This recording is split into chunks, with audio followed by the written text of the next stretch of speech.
saya Fadilatus Solihah dari jurusan Pendidikan Bahasa semester 1 Fakultas Ilmu Tarbiyah dan Keguruan IAIN Sultan Amai Gorontalo. Tujuan saya membuat video ini yaitu untuk memenuhi tugas mata kuliah Fikih Sahabat Gaunga yang diberikan oleh Bapak Firman Sidik MPDI. Judul materi yang saya sampaikan yaitu tentang sarana berpikir ilmiah. Materi ini saya dapatkan dari jurnal yang ditulis oleh Bapak Muhammad Rijal dan Bapak Idris Sere yang diterbitkan pada tahun 2017. Baik, langsung saja kepada pembahasan yang pertama, yaitu bagian 1, sarana berpikir ilmiah. Berpikir menurut Bapak Salam adalah suatu aktivitas untuk menemukan pengetahuan yang benar atau kebenaran. Kemudian berpikir juga dapat diartikan sebagai proses yang dilakukan untuk menentukan langkah yang akan ditempuh. Kemudian ilmiah adalah ilmu, jadi berpikir ilmiah adalah proses atau aktivitas manusia untuk menemukan atau mendapatkan ilmu yang bercerita dengan adanya kausalitas, analisis, dan sintesis. Jadi fungsi sarana berpikir ilmiah adalah membantu proses metode ilmiah dalam mendapat ilmu atau teori yang lain. Dalam epistemologi atau perkembangan, untuk mendapatkan ilmu diperlukan adanya sarana berpikir ilmiah. Kemudian sarana berpikir ilmiah ini adalah alat bagi metode ilmiah dalam melakukan fungsinya secara baik.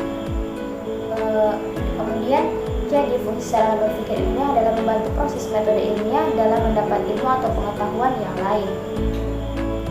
Hal-hal yang perlu diperhatikan dari sarana berpikir ilmiah adalah bagian A. Sarana berpikir ilmiah bukanlah ilmu, melainkan kumpulan pengetahuan yang didapatkan berdasarkan metode ilmiah. Kemudian bagian B. Tujuan mempelajari metode ilmiah adalah untuk memungkinkan kita melakukan penelaahan ilmiah secara baik.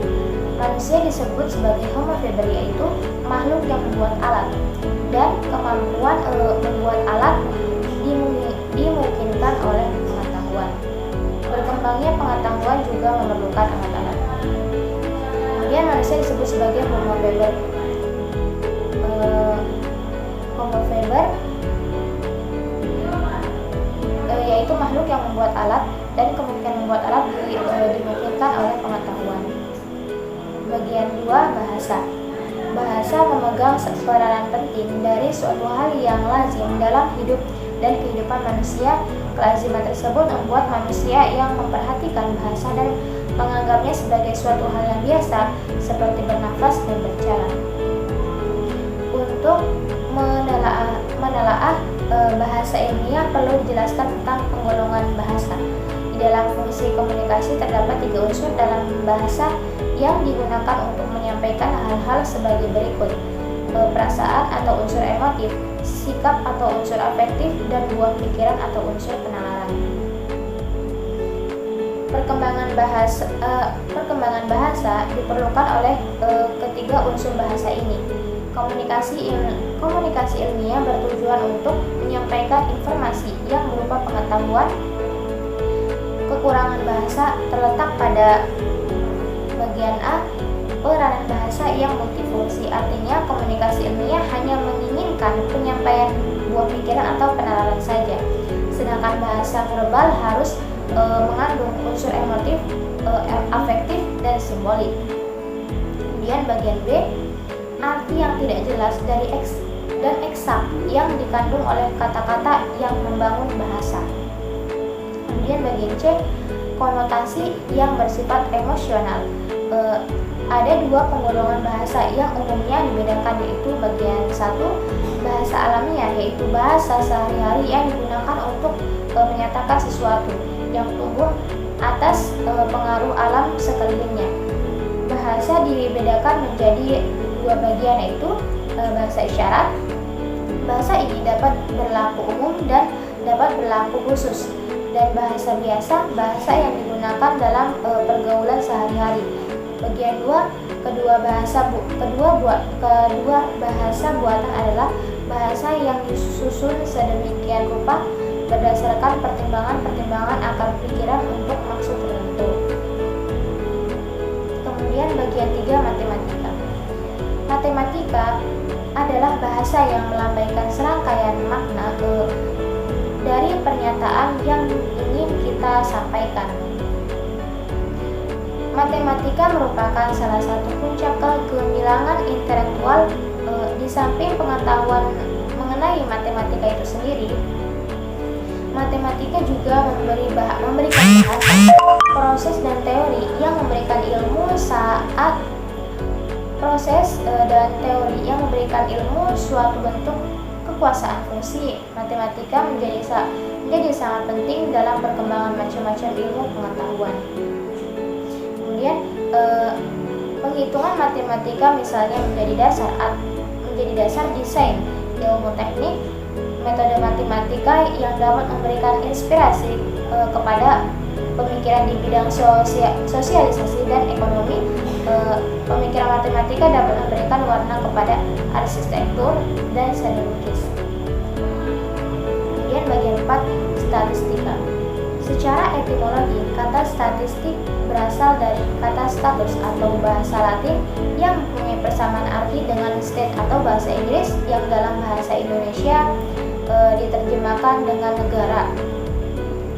Pada mulanya, kata statistik diartikan sebagai kumpulan bahan keterangan atau data, baik yang berwujud angka atau data kuantitatif maupun yang berwujud keterangan data atau data kuantitatif maupun yang tidak berwujud angka atau data kualitatif yang mempunyai arti penting dan kegunaan bagi suatu negara.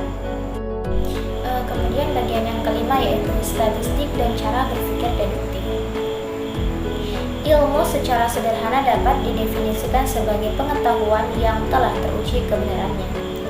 Semua pernyataan ilmiah bersifat faktual di mana konsekuensinya dapat diuji baik dengan jalan mempergunakan panca indera maupun dengan mempergunakan alat-alat yang membantu panca indera. Pernyataan ilmiah bersifat faktual di mana konsekuensinya dapat diuji baik dengan jalan menggunakan panca indera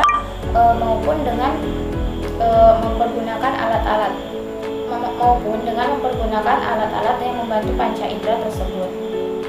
Kemudian bagian 6, karakteristik berpikir deduktif.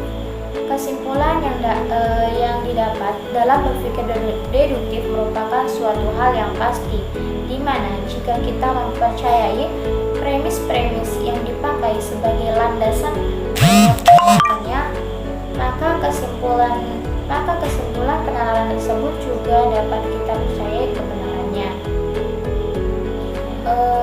Kemudian bagian 7, hubungan antara sarana ilmiah, bahasa, matematika, dan statistika sebagaimana yang kita bahas sebelumnya. Agar dapat melakukan kegiatan berpikir ilmiah dengan baik, diperlukan sarana bahasa, matematika, dan statistika. Kemudian bagian 8, logika. Logika adalah jalan pikiran yang masuk akal. Definisi ini ditunjuk dari Kamus Besar Bahasa Indonesia. Logika disebut juga sebagai penalaran. Kemudian kesimpulan pada materi ini yaitu sarana ilmiah pada dasarnya merupakan alat yang membantu kegiatan ilmiah dalam berbagai langkah yang baru ditempuh untuk dapat melakukan kegiatan berpikir. Kemudian berpikir ilmiah dengan baik, maka diperlukan sarana yang berupa bahasa, matematika, statistika, dan logika. Agar dalam kegiatan ilmiah tersebut dapat berjalan dengan baik, teratur, dan cermat. Itulah tadi pemaparan materi yang dapat saya sampaikan. Semoga bermanfaat untuk kita semua. Jika ada salah kata, mohon dimaafkan. Buah rambutan burung cendrawasih. Cukup sekian dan terima kasih. Wallahul muwaffiq ila aqwamit thoriq. Wassalamualaikum warahmatullahi wabarakatuh.